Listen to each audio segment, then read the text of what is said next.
ये Bharat versus Pakistan military comparison का ये नया वीडियो। और इस एपिसोड में मिलिट्री पावर्स को कंपेयर करने के लिए हम जो डेटा ले रहे हैं तो वो ग्लोबल फायर पावर इंडेक्स और बाकी के कुछ अन्य ओपन सोर्सेज से है। तो भारत और पाकिस्तान का जो बॉर्डर है वो दुनिया के सबसे डेंजरस बॉर्डर्स में से एक है और यहाँ पे जो 15 लाख से अधिक फ्लड लाइट्स इंस्टॉल की गई हैं तो उसकी वजह से ये बॉर्डर दुनिया के उन चुनिंदा बॉर्डर्स में से एक है जिसे आप आउटर स्पेस से भी देख सकते हैं।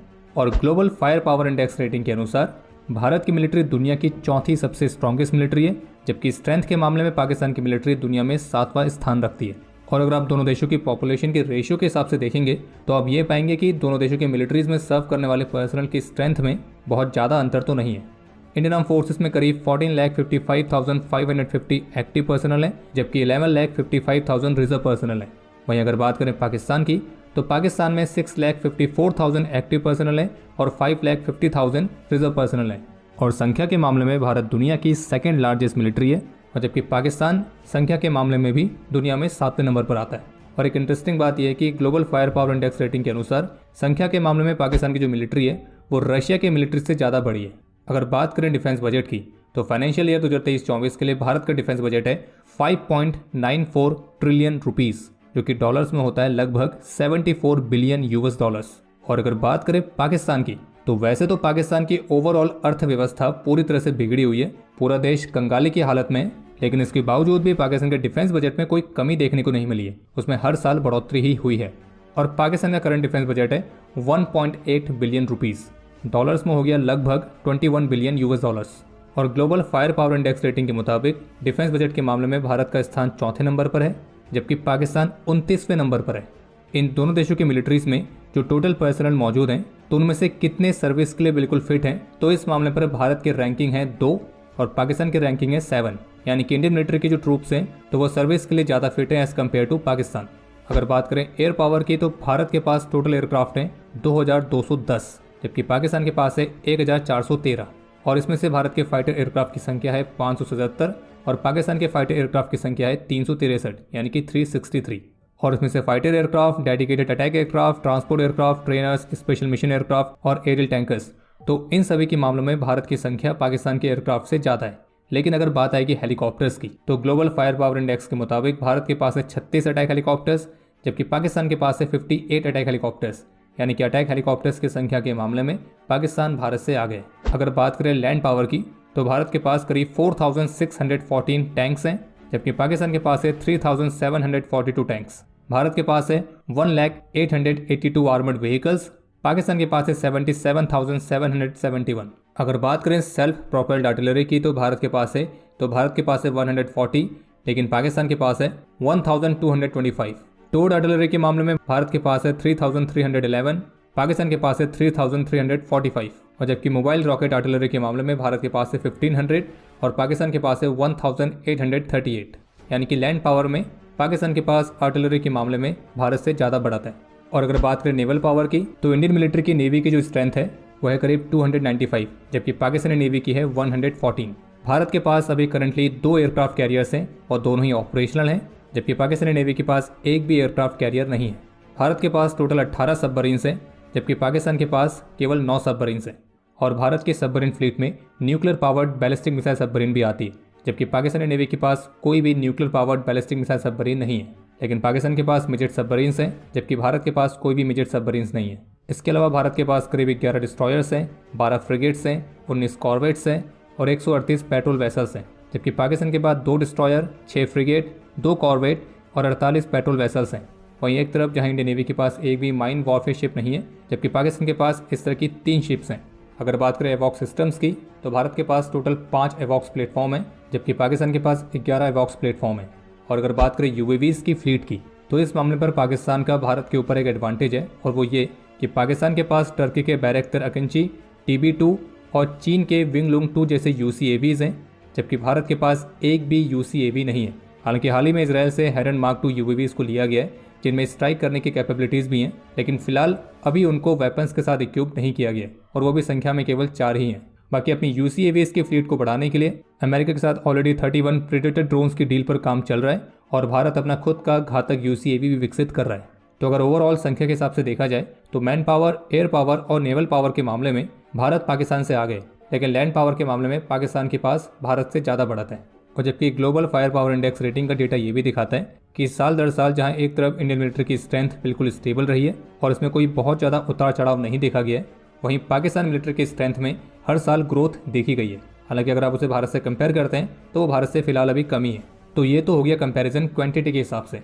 अब थोड़ा सा क्वालिटी के हिसाब से कंपैरिजन करते हैं और शुरुआत करते हैं आर्मी से। तो ट्रूप्स की संख्या के मामले में इंडियन आर्मी पाकिस्तानी आर्मी से बड़ी है और दोनों ही देशों की आर्मी के सोल्जर्स को वॉर का एक अच्छा खासा एक्सपीरियंस है। और चूंकि दोनों देशों के बीच अभी तक 4 युद्ध हुए हैं, 47, 48, 65, 71 और 99, और इन चारों ही युद्धों में इंडियन मिलिट्री ने हमेशा जीत हासिल करी है। तो अगर वॉर एक्सपीरियंस देखा जाए तो दोनों ही सोल्जर्स का काफ़ी अच्छा खासा है। लेकिन युद्ध किसने जीते हैं अगर इस वाले आंकड़े से जाते हैं तो इसमें इंडियन आर्मी पाकिस्तानी आर्मी से आगे है। इसके अलावा अगर बात करें इक्विपमेंट की तो पहले बात करते हैं बैटल टैंक्स की, जो कि संख्या के मामले में इंडियन आर्मी के पास ज़्यादा है और इंडियन आर्मी T-72, T-90 और अर्जुन मेन बैटल टैंक्स का इस्तेमाल करती है। जबकि पाकिस्तान की आर्मी में अधिकतर संख्या में Al Khalid battle tanks, Chinese type 59, type 69, type 85 और VT-4 जैसे टैंक्स हैं। हालांकि जो अल खलीद है वो तो टेक्नोलॉजी वाइज इतना सुपीरियर नहीं है, लेकिन जो बाकी के चाइनीज़ टैंक्स हैं और खासतौर पर VT-4 तो वो पाकिस्तानी आर्मी की इन्वेंट्री का सबसे एडवांस टैंक है। लेकिन फायर पावर के मामले में ये भारत के अर्जुन मेन बैटल टैंक्स और T-90 के सामने नहीं टिकते हैं। लेकिन पाकिस्तान इन्फेंट्री फाइटिंग व्हीकल्स के मामले में नंबर्स और फायर पावर दोनों ही तरह से भारत से आगे, क्योंकि भारत के पास अधिकतर संख्या में पुराने BMP-2 हैं, जबकि पाकिस्तान के पास इस क्लास में बहुत सारी वैरायटी है, जैसे कि US मेड M113 और सऊदी अरब मेड अल फहद, जिनमें US हमवीज़ के इक्विवेलेंट क्वालिटी और रिलायबिलिटी है। वहीं अगर बात करें स्मॉल फायर आर्म्स की तो इंडियन आर्मी में कई अलग अलग वैरायटी के स्मॉल फायर आर्म्स इस्तेमाल होते हैं, जो कि कुछ अलग अलग स्पेशल केसेस के लिए है। लेकिन अगर स्टैंडर्ड असॉल्ट राइफल की बात करें तो वो अभी भी होम मेड इंसास ही है, जिसे जल्द ही AK-203 से रिप्लेस किया जाएगा। बाकी जो फॉरवर्ड एरियाज पर तैनात ट्रूप्स है उनको खास 6 और के असॉल्ट राइफल्स दी गई हैं। इसके अलावा AK-47, टैवॉर, तो इस तरह की राइफल्स भी हमारी फोर्सेस स्पेशल कंडीशंस में इस्तेमाल करती हैं। वहीं अगर पाकिस्तान की बात करें तो पाकिस्तान की जो अधिकतर फोर्सेस हैं वो अभी भी पुराने ज़माने की HK-G3 इस्तेमाल कर रही हैं, जो कि एक समय पर एक प्रूवन वेपन था, लेकिन वो आज के समय में ज़्यादा सूटेबल नहीं है। बाकी पाकिस्तान की आर्मी चाइनीज़ मेड AK-47 के क्लोन्स भी इस्तेमाल करती है, जिन्हें नाम दिया गया टाइप 56। और पाकिस्तान की जो स्पेशल फोर्स SSG तो वो भी पुराने ज़माने की SIG SG-550 का इस्तेमाल कर रही है। बाकी कुछ लिमिटेड नंबर्स में पाकिस्तान की स्पेशल फोर्सेस M4 कार्बाइन और स्टेयर ऑक का इस्तेमाल भी करती है। और अगर आप ओवरऑल क्वालिटी के हिसाब से देखेंगे तो इंडियन आर्मी के पास ज़्यादा क्वालिटी में अलग अलग वैरायटी के स्मॉल फायर आर्म्स हैं। हालांकि जो एक बड़ी संख्या में इंसास अभी भी इस्तेमाल हो रही है तो उसे जल्द से जल्द रिप्लेस या फिर अपग्रेड करने की काफ़ी ज़्यादा ज़रूरत है।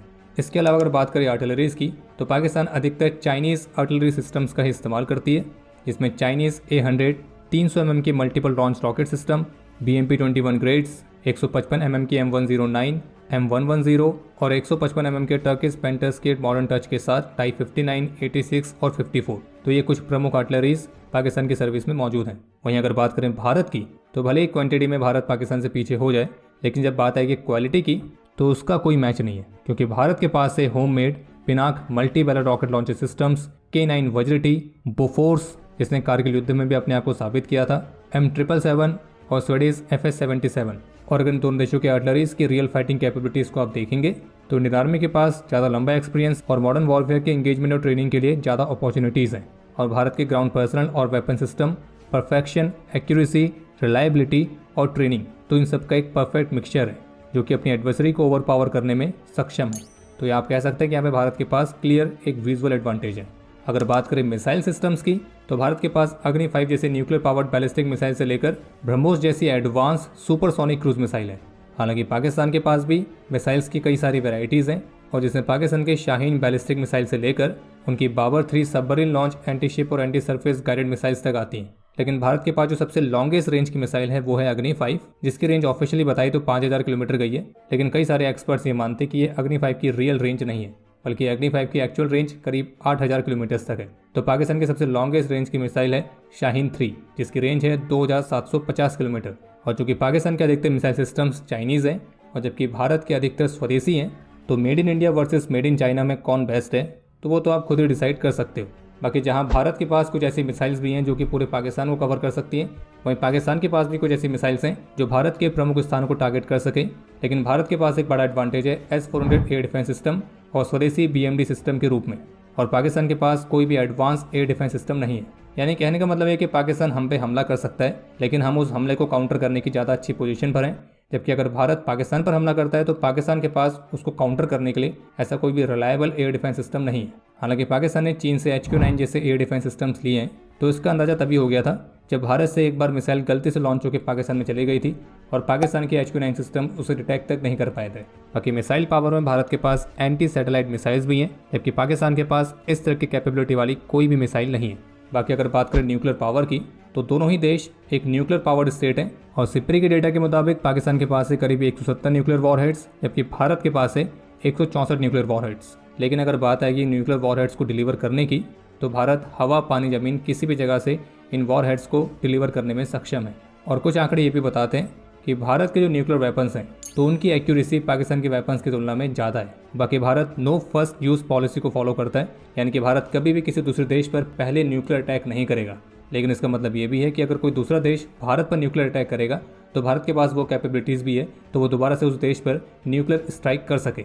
अगर बात करें एयर पावर की, तो पाकिस्तान की एयरफोर्स में मुख्य रूप से F-16, Chinese J-10C, JF-17, Miraj 3, Miraj 5 और F-7PG स्काई बोल्ट जैसे एयरक्राफ्ट आते हैं। जबकि भारत के पास है Su-30 MKI, Dassault Rafale, MiG-29 UPG, Mirage 2000, LCA Tejas, SEPECAT Jaguar और कुछ थोड़ी बहुत संख्या में MiG-21 जो जल्दी रिटायर हो जाएंगे। और इनमें से भारत के अभी तक के सबसे एडवांस फाइटर्स है Su-30 MKI और डसॉल्ट रफाल, जबकि पाकिस्तान के F-16 और J-10C। लेकिन जो J-10C है वो अभी न्यूली इंडक्टेड है और एक क्वालिटी वाइज कैसे हैं और कितने रिलायबल हैं तो वो अभी आने वाले समय में ही मालूम पड़ेगा। लेकिन यहाँ पे एक कैच ये है कि पाकिस्तान में जो सबसे अधिक संख्या में एयरक्राफ्ट हैं वो JF-17 है और फिर मिराज 5 है, जबकि भारत के पास सबसे अधिक संख्या में बेहद एडवांस Su-30 MKI और फिर सेपेकेट जैगवार और MiG-29 UPG जैसे एयरक्राफ्ट हैं, जो कि क्वालिटी में पाकिस्तानी एयरफोर्स के एयरक्राफ्ट से कई सारे मायनों में आ गए।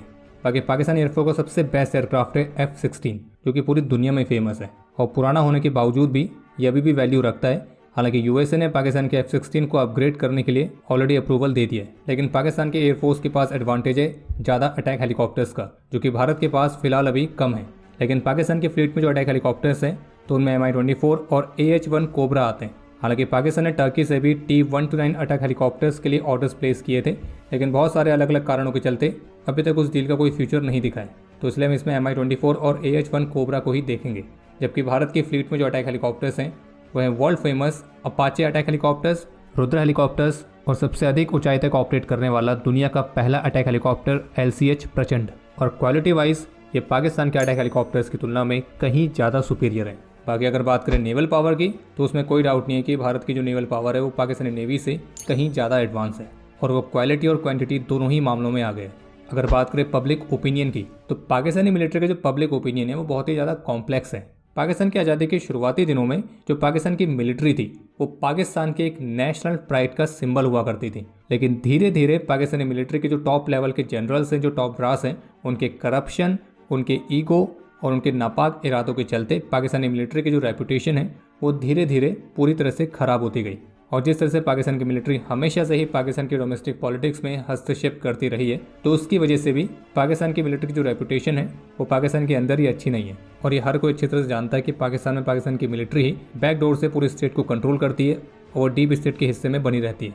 और पाकिस्तान में पाकिस्तान की जनता तो गरीब होती जा रही है, लेकिन पाकिस्तानी मिलिट्री के जो टॉप ब्रास है वो और अमीर होते जा रहे हैं। और पाकिस्तानी मिलिट्री में करप्शन किस लेवल तक का है वो समय समय पर हर किसी के सामने आते रहता है कि किस तरह से पाकिस्तानी मिलिट्री के जो जनरल्स हैं उनके पास करोड़ों की प्रॉपर्टीज़ हैं, लेकिन इसके बावजूद भी उन पर कोई केस नहीं होता है। और उसका सीधा सा रीज़न यही है कि वहाँ पे जो हुकूमत चलती है वो पाकिस्तान की मिलिट्री की चलती है। और जिस तरह से पाकिस्तान की मिलिट्री भारत के खिलाफ आतंकी संगठनों को स्पॉन्सर करती रहती है, जिसके चलते पाकिस्तान को आतंकियों के लिए एक सेफ हेवन भी कहा जाता है, तो ये भी एक बड़ा कारण है पाकिस्तान की मिलिट्री की रेपुटेशन खराब होने का। और मनी लॉन्ड्रिंग, टेररिज्म को फाइनेंस करना, तो इन्हीं सब कारणों के चलते पाकिस्तान FATF की ग्रे लिस्ट में भी रह चुका है। और पाकिस्तान की मिलिट्री के चलते ही पाकिस्तान में आज तक ऐसा कोई प्रधानमंत्री नहीं हुआ जिसने अपने 5 साल के कार्यकाल को कभी पूरा किया हो। और इसलिए पाकिस्तानी मिलिट्री के लिए कहावत है कि जंग वे कभी जीते नहीं और इलेक्शंस वे कभी हारे नहीं। और वहीं अगर बात करें भारत की, तो भारत में इंडियन आर्म फोर्सेस की रेपुटेशन किस लेवल की है वो तो शायद हमें आपको डिस्क्राइब करने की जरूरत है भी नहीं, क्योंकि भारत में इंडियन आर्म फोर्सेस केवल एक ऑर्गेनाइजेशन नहीं है, बल्कि वो हमारा एक प्राइड है, हमारा एक ऐसा इमोशन है, और जिनके लिए हम पूरे विश्वास के साथ ये कह सकते हैं कि जब तक इंडियन आर्म फोर्सेस इस देश की सुरक्षा में खड़ी हैं, इस देश को आगे बढ़ने से कोई नहीं रोक सकता है। और इंडियन आर्म फोर्सेस न केवल भारत में बल्कि पूरी दुनिया में अपने प्रोफेशनलिज्म के लिए जानी जाती है, और जिसकी वीरता और पराक्रम के चर्चे पूरी दुनिया में मशहूर हैं। और अगर आप भी इस बात से सहमत हो तो वीडियो को लाइक तो पक्का कर दें। बाकी इसके अलावा आज के इस मॉडर्न वॉरफेयर में कई और भी डोमेन्स जुड़ चुके हैं, जैसे कि cyber warfare, information warfare, space warfare. तो इन नए डोमेन्स में इन दोनों देशों के पास किस किस तरह की कैप्टन सेक्शन ओपन है। और अगर आपने अभी तक चैनल को सब्सक्राइब नहीं किया है तो सब्सक्राइब जरूर कर लें। हम जल्द ही मिलेंगे नए एपिसोड के साथ, तब तक के लिए जय हिंद, जय भारत।